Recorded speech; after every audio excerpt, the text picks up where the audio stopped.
Hey everyone. In this video, we're going to be talking about organic compounds versus inorganic compounds. So the way we define an organic compound is anything that's composed of carbon and hydrogen atoms. It could also have other atoms like oxygen, sulfur, nitrogen, phosphorus, maybe a halogen, but primarily they always have carbon and hydrogen. And so that's what makes them organic.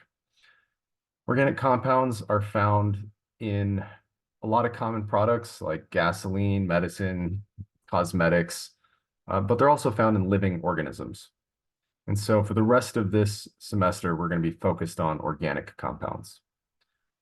Now, when you write the formula for an organic compound, you always write it with carbon first, then hydrogen, and then any other elements.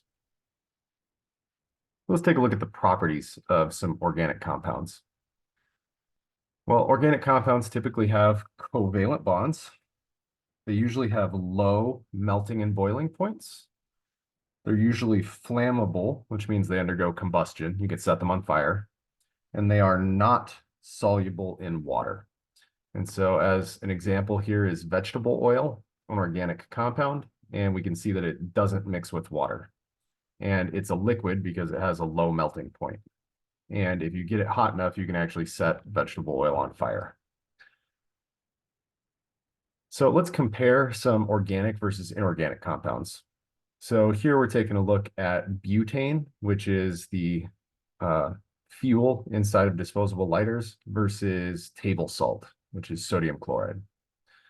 And so I could zoom this in for you, make it a little more visible here. We see that the type of bonding that occurs in butane is covalent, right? All the carbons are covalently connected. In sodium chloride, it's ionic bonding.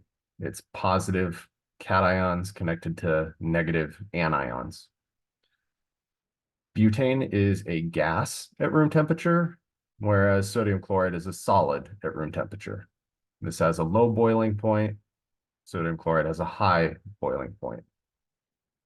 Butane is insoluble in water, whereas sodium chloride is soluble in water. Butane is highly flammable. That's why we use it as the fuel in lighters. Sodium chloride is not flammable.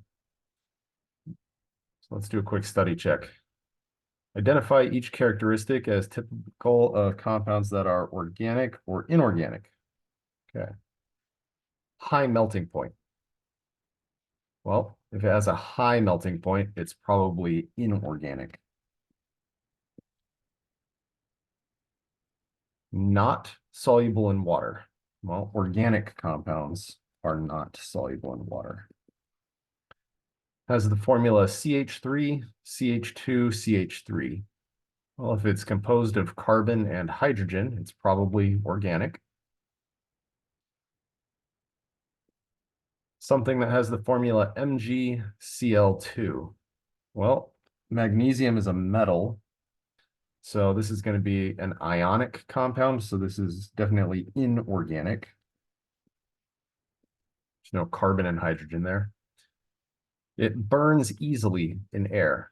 Well, organic compounds are flammable. So if it burns easily, that's going to be organic. And if it has covalent bonds, well, that's also going to be organic. Okay. And it looks like we got them all right. So thanks for watching, and I will see you in the next video.